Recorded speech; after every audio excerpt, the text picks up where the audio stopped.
So yeah, I mean, with the smoking ban and everything that's going on at the moment, my personal opinion, obviously, I like a cigar. I'm not a massive pub goer, to be honest. Do I really think it's going to affect things? Yes. People who do go to the pub, they're going to be off-put that they can't have a cigarette, can't have a cigar, whatever they're smoking. They're not going to go somewhere, come back. It's going to affect the sales for the pubs. It's going to affect the people's outlook on it.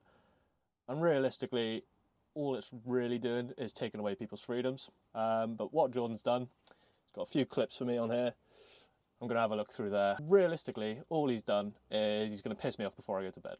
So I'm not going to have a good night's sleep. So smoking could be banned in pub gardens, outdoor restaurants and outside of sports stadiums. So joining us now is the leader of Reform UK, Nigel Farage. Nigel, morning to you.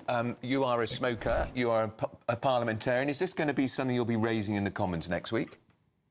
All right, before we go into this, obviously, Nigel Farage, bit of a knobhead. People want to say he's far right. But then he's got some fairly good arguments, but you know, you wouldn't want him in power, but we'll see what he says here. Absolutely, and also I'm a pub goer, and it's interesting that our politicians are a strange bunch, you know. They're not really very sociable, and very few in the House of Commons, I suspect, go into pubs. I love pubs because everyone's a parliament. You know, we discuss local issues, national issues, international issues. They're really important places. And back in '06, when smoking was banned indoors, pubs and clubs took a 20% financial hit. It's one of the contributors. Well, that's one thing right there. Fucking 20% hit on their sales just from not being able to smoke inside. If you're not able to smoke inside, not allowed to smoke outside, how much of a hit is that going to have? To 7,000 of them closing over the last 20 years. If you ban people smoking in gardens and ban people smoking outside the front of pubs, that is the end of the British pub. Gone. No more boozers. There'll be restaurants that masquerade as pubs. I mean, fair enough.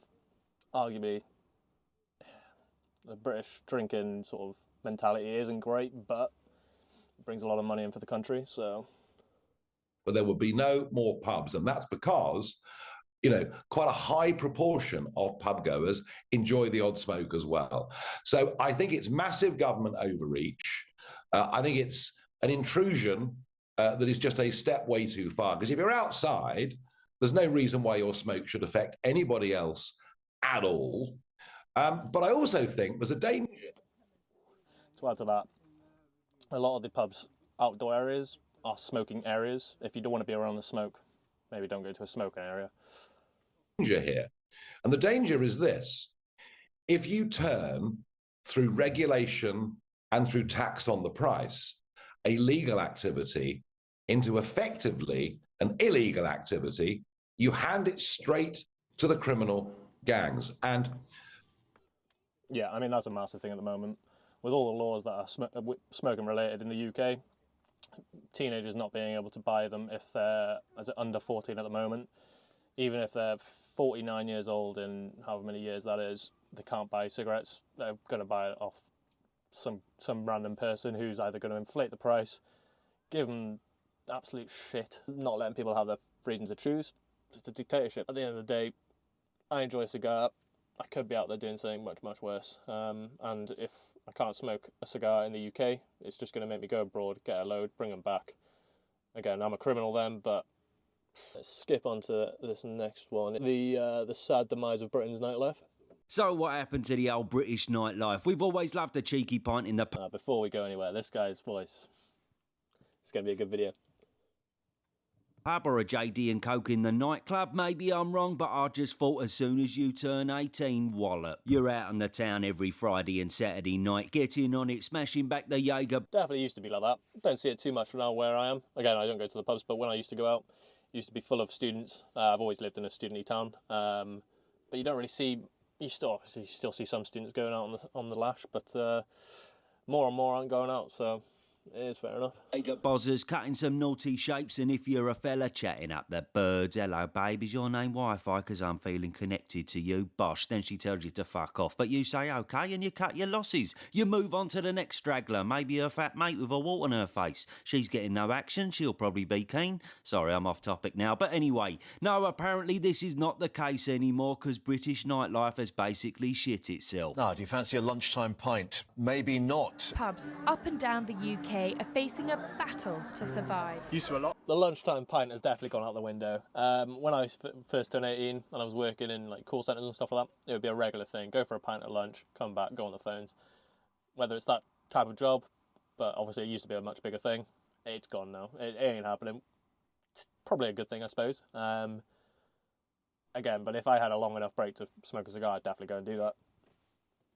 Years ago, but can't afford to do it anymore. Potential ban on smoking in pub gardens. Ministers are thought to be considering measures that would put a stop to smoking outside sports venues, nightclubs and in small parks. In fact, it's taken a great big shat all over the world, to be honest. But focusing our attention on old Blighty, why? Why in what used to be such a thriving industry with the buzzing Great British pubs, the lively Great British nightclubs, why is it now on the verge of collapse? I mean, what happened? So let's do the statistics, shall we? Let me give you some quick maths ting, as the kids say. So to start with, there are now around 21,000 less pubs in the UK than there was way back in 1982. It's been reported that on average around 70 to 80 pubs are closing every single month in the UK, which is more than 2 per day. Mad thing, innit? There were over 518 pub businesses. That is a mad stat. 2 pubs per day closing. That is crazy. I mean, pubs are a massive part of what brings money in for Britain.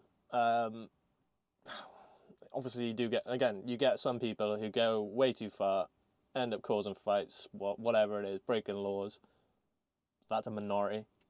Again, Starmer's saying, you know, we've got to think about the wider range of people, not just the individuals. Then why are we focusing on those few individuals who are doing bad things? Businesses that entered insolvency in 2022, then it rose to 769 in 2023, with over 200 following suit in the first quarter of 2024, meaning that number is bound to rise to over 800 by the end of the year. And that's just the pubs, by the way, but what about the nightclubs? Well, the Daily Mail reported that a third of nightclubs in London alone have shut down since March. All right, pubs, one thing. I like a quiet pint where I can talk to my friends. Nightclubs, don't bother me. I hate going. If I was invited to a nightclub, can't even hear what my friends are saying. It's not for me anyway. But again, it comes hand in hand. We can't lose one without the other. So 2020. And yes, we all remember that period pretty well, don't we? In fact, here lies the first problem. Yes, the dreaded COVID. We are collectively telling cafes, pubs, bars and restaurants to close. So 2020 saw us cooped up indoors for the majority of the year, and our only outdoor venture within the law was going to the park or going to Tesco. Actually, you might have even needed to go to the park to wipe. No, that's the thing. People couldn't go to pubs. They're going to Tesco or wherever, Sainsbury's, racking up trolley full of booze, and they're going home and getting absolutely fucked. They're going to be drinking more at home when they've got fuck all to do than if they could just go down to the pub and have a few pints. Again, some people would take the piss, but if you're just sat at home doing fuck all, you're going to have a few drinks. Your arse with a leaf because some dickheads bought all the fucking toilet roll, didn't they, the greedy bastards? Oh, it was a grim time, weren't it? But yes, since 2020, we've seen the destruction of over 3,000 bars and clubs in London alone, and more than 13,500 across the UK. It's nothing more than a crying shame. Now, don't get me wrong, brand new venues have obviously been opened up within the past few years, but with the statistics showing a rapid decline in the industry, you can imagine the majority of people would decide against opening a new pub or club because it just seems too much of a financial risk. And speaking of finances, this leads me on to the next problem. These days you have to remortgage your house just to afford to buy a fucking pint. We used to go... That is a point. I go to some pubs and, you know, you're looking £6, £7, £8 a pint, and you can go to others and it's £3. Why is there such a wide range? You know, that needs to be regulated, if anything. Why can some people charge fuck all and some people charge fucking your rent for the month, like? Out more often, but now we have to limit because of the expenditure. The cost of living crisis basically sealed it. It's worse now than it was during COVID.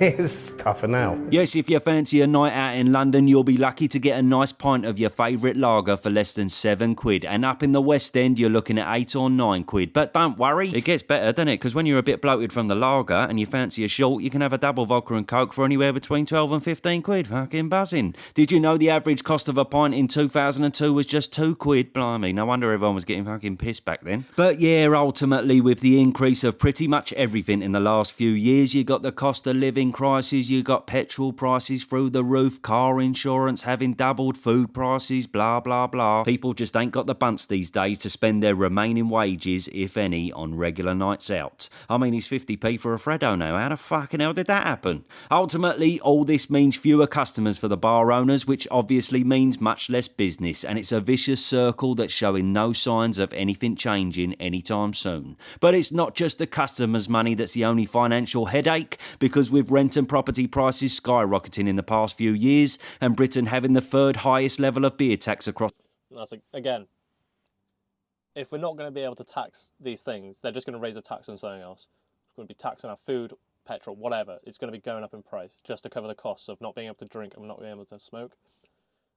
So what's the fucking point? Either way, we're going to be fucked, because if we're not buying cigarettes, we're not buying cigars, we're not buying booze, we're going to just be paying the exact same money that we would be saving on something else. So fuck them.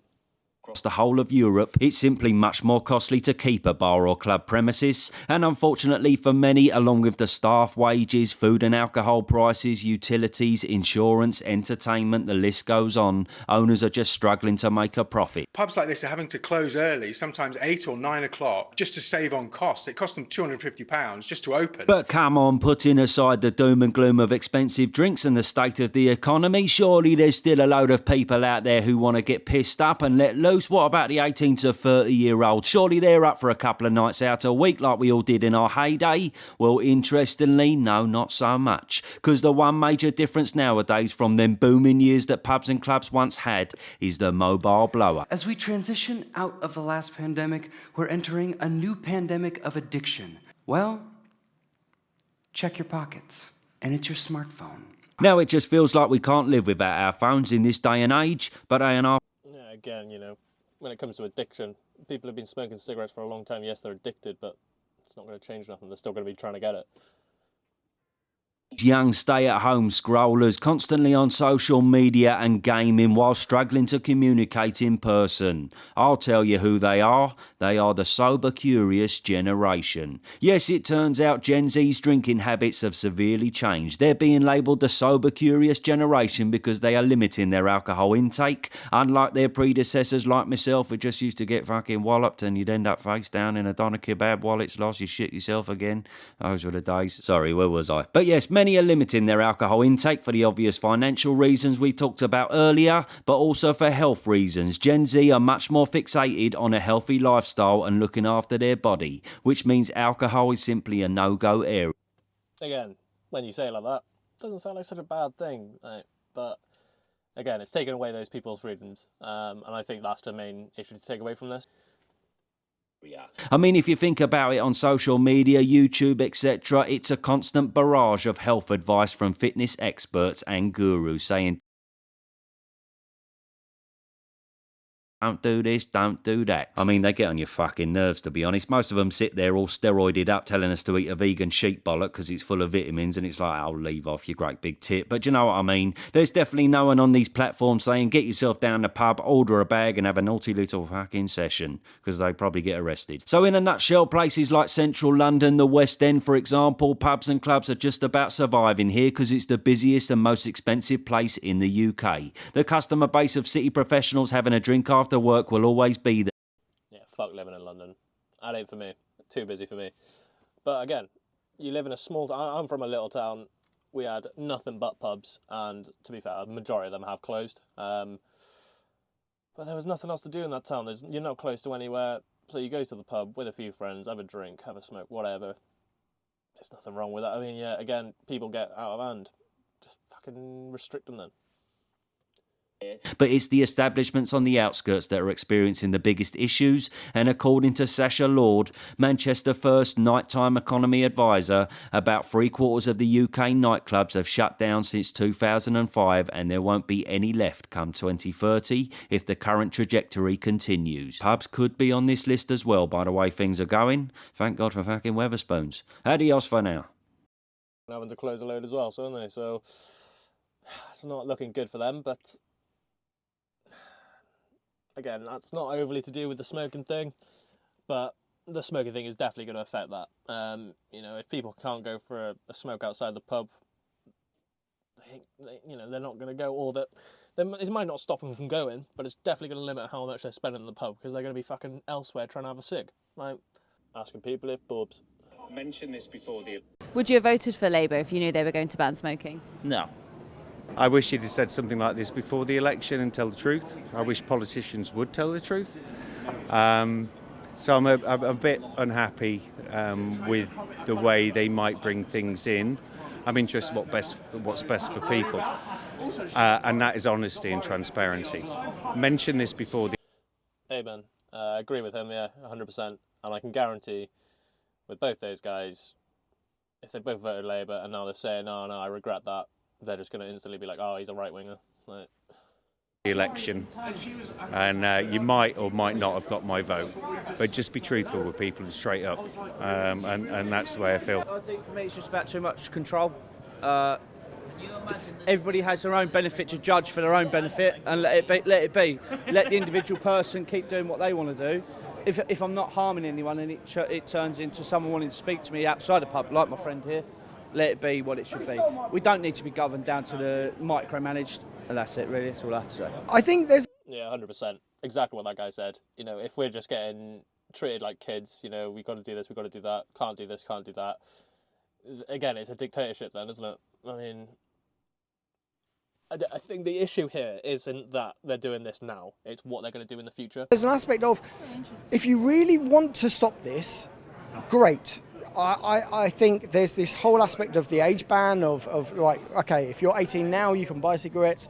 Next year, you know, the next few that aren't going to be able to, either do one or two things. Tax it fucking heavily, sorry, language, but tax it either very, very heavily, and you're either going to say, I don't care about whatever tax that goes into it, I'm going to still smoke, or I'm still going to drink, or I'm still going to do whatever I want to do.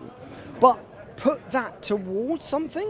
Don't just say I'm going to tax it and then I'm going to take your money, Mr. You. Exactly.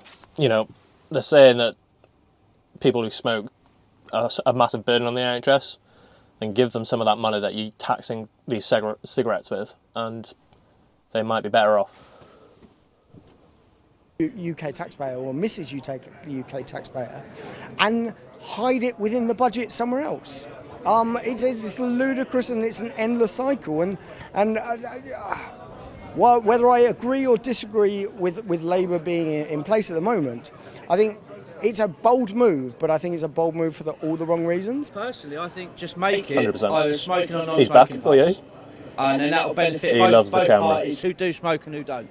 And you just let it go. You either smoke in this pub or not, red or green, and let it go. So when I moved to uni and stuff... I mean, like that guy said, to be fair, I mean, obviously in Wales you can't smoke in a cigar lounge. In England there are places that you can. If you buy it from that establishment, you can light it up and smoke it in that establishment. Wales have gone the complete opposite. You know, you can't smoke anywhere inside. But if it's a place solely for smoking, you're not going to go in there unless you don't mind being around the smoke, so let that be a personal choice.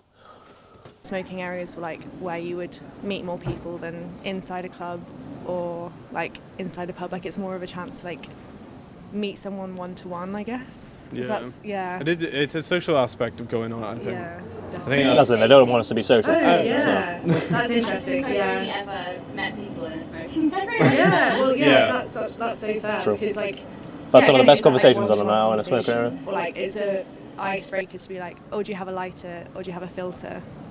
So I feel like, yeah, that would definitely be missing. I don't think the government should really get involved in people's private lives. It's not Orwell. It's not 1984. I don't want CCTV at home. I mean, it's basically saying it's a dictatorship, isn't it? And tell me how I should, cook an omelette. So That's really what I believe. And so there's a balance to be struck, and to bring this in after the election with such a landslide, I don't think so. I don't think it's a clever thing for Labour. I don't care about Labour. I care about good politics, and we haven't had that for 14 years. 100%. And that's again, people are just voting because it's Labour, because whatever. They don't look at the policies. They're not looking at these things.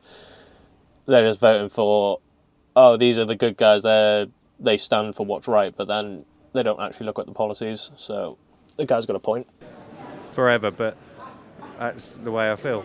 Do you think that it could have any potential impact on pubs if smoking were to be banned? Absolutely. I think the fact that we have outdoor areas is a big incentive for the summer, but during the winter maybe some pub owners might be like, what's the point of having an outside? So maybe less space, which would have an impact in the summer months.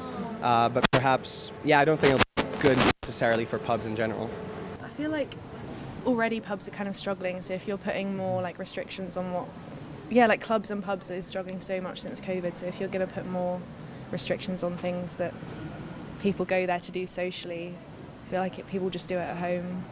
Or like, even if you say, okay, so you're not allowed to smoke outside the street, people go over the road.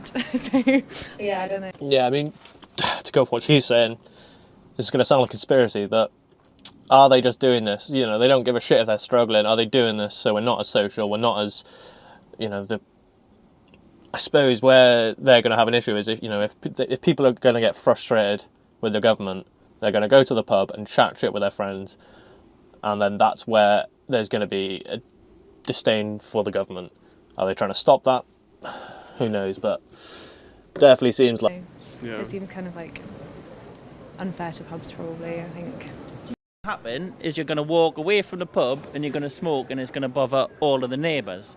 Or I'm going to leave the pub and smoke and then not come back to the pub. Do you think it'll damage business? Definitely going to damage business, especially in the summer. If you're in a beer garden, what do? Yeah. Well, you don't smoke apparently. Well, apparently not. So where are you going to smoke? If I've got to leave a pub to go smoke a cigar for an hour and a half, whatever the cigar is, I ain't going to be going back there, am I? Yeah, I think it's a very social part. Again, especially if it's in Wales, it's going to be fucking pissing it down. I'll go home and have it. Of going to a pub, it's a nice way to meet new people. So. That's very true, actually, especially like clubs and stuff. Especially London, where you're like meeting people is kind of hard. So it might be kind of, yeah, I don't know. But I can see if there's like kids and stuff outside, then maybe that's not great. Maybe during the day. Maybe, yeah, during the day would be a good option. Yeah. It's banned in nightclubs as well. No nightclub smoking areas anymore. Really? Seriously? Yeah, I think nightclubs are different because they obviously require a certain age to get in the first place. I think it should be legal there. And also people that don't like necessarily smoke don't really go into the smoking area, so I don't think it would change. Exactly. I mean, fair play to these two. You know, they're not biased or nothing, but they've got some good points.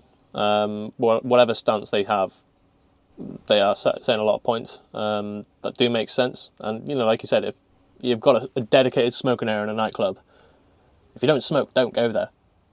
So...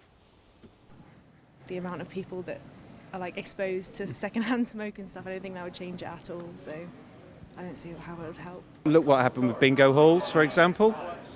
A lot of them closed down because you couldn't smoke there. If you want to go with your friends to a bingo hall and smoke, and that's what you do. People have stereotypical views on that, but it's a social thing. It's a gathering of people, and you should have freedom of choice on that. I feel like it would limit the time you'd spend at a pub. Probably I don't think the time you spend there. I don't think it would stop you, but it would probably stop the amount of time you'd spend there. Yeah. And therefore, the amount of money you'd spend indirectly. Yeah, which is a shame. Would you have voted for Labour if you knew they were going to ban smoking? No. I'm afraid to say that I don't think bringing this in after the manifesto, Keir Starmer, who I like, and thank goodness the blinking Tories have gone. Somebody who's sensible, decent. I wish he'd have said something like this before the election and tell the truth. I wish politicians would tell the truth. I'm socialising with you outside this pub. You're a smoker, I'm a non-smoker. Does it matter? Like, I've made that choice of going with it. What do you think about for children? I mean, some people are arguing that it's good because then children will be able to sit in beer gardens. Yeah, I think maybe the best way would be to have separations, like inside of a plane at the time. Not that we should compare it to a plane, but have separations, maybe an outdoor area where you can smoke, outdoor area where you can't smoke. But definitely banning the entire thing outright is not what we should be going for. There's a middle way here. I love the idea of phasing out smoking. I do. I feel quite passionate about that. Do you think the government should be allowed to tell you what you can and can't do with your body? Look, to some extent. Just to go back to that guy, he's against smoking, but he's not. He's against smoking, but he's not up for what they're putting forward. He's very much, again, a non-biased guy who is just kind of just like, why is the government doing this? Which is fair enough to see, but you would get some people who don't smoke and just be like, nah, fuck them. But fair play to that guy for actually having a different opinion, even though it's not a stance he has. So, for example, what the vape ban is something that got a lot of young people to smoking. I personally myself started like that. So I think banning that to some extent is useful, but if you're outdoors, it's like saying, what's next, right? Don't drink outdoors. We're going back to a totalitarian state in some ways, and I think we should all have that freedom to do what we want to some extent, unless it's really harming the body and the people around you. But if you're in an outdoor space, smoke goes up, it doesn't go around. So, with a lot of these videos, obviously, there's a lot of people against it. It'd be interesting to see from the people who are up for what Starmer is putting forward. I'm not saying that these people are biased in any way, but it would be interesting to see some stuff from the other point of view as well and just see their reasoning, because, fair enough, some people just generally don't like the smell, whatever, that's fair enough. I'm not saying that everyone has to just put up with it. And do these videos then push forward that that's everyone's thought? But from what we've seen so far, even people, that guy who doesn't smoke, he's against smoking, wants to sort of phase out smoking, is not up for how they're pushing it forward. Like I said, in my opinion, people should have the choice. There should be that option to go to a certain pub, maybe. For me, like I said, I don't go to the pub that much. It's a pretty rare thing for me to go to the pub, but I do enjoy a cigar. If I go to the pub, I'll probably have a cigar, especially if I'm with a friend who also smokes cigars. We're going to have a sit down, have a cigar, have a good talk for about an hour or two, have maybe 2 or 3 pints, and then we'll go home. So it's not a massive impact on my personal life, but again, I'm very much for the stance that people should have that option. For me, I enjoy having a cigar in my van. You can't really see it right now because it's pitch bloody black out there. Up in the mountains, I'm not bothering anyone, but is it going to get to the point where I can't even do this? How far is the government willing to go? British people love an uprising, so if you push them too much, they're going to kick off, and it's not going to be great for anyone. We've seen the riots that have just been kicking off now. Obviously, it's a different subject, but as soon as there's something to riot about, people fucking kick off. So pick your battles at the end of the day, government. You're just pushing the public over and over again. You've already said you're going to raise taxes come September. Just throw the dog a bone at the end of the day. Let them smoke in a fucking beer garden. If you're going to raise their taxes anyway, continue taxing their cigarettes, continue taxing their cigars, continue taxing their alcohol, and get us out of this fucking recession instead of just fucking pissing everyone off. But that's just my stance. I'm not overly into politics, so doing something like this is quite new for me. Again, this is probably just going to send me to bed pissed off, so that's why I tend to stay away from it, so thank you, George. But yeah, just give the people a little bit of leeway. If you're going to tax the shit out of us anyway, don't take away what we enjoy, alright? But we'll leave it there. Thank you very much, guys. I'm going to enjoy the rest of this cigar while I can.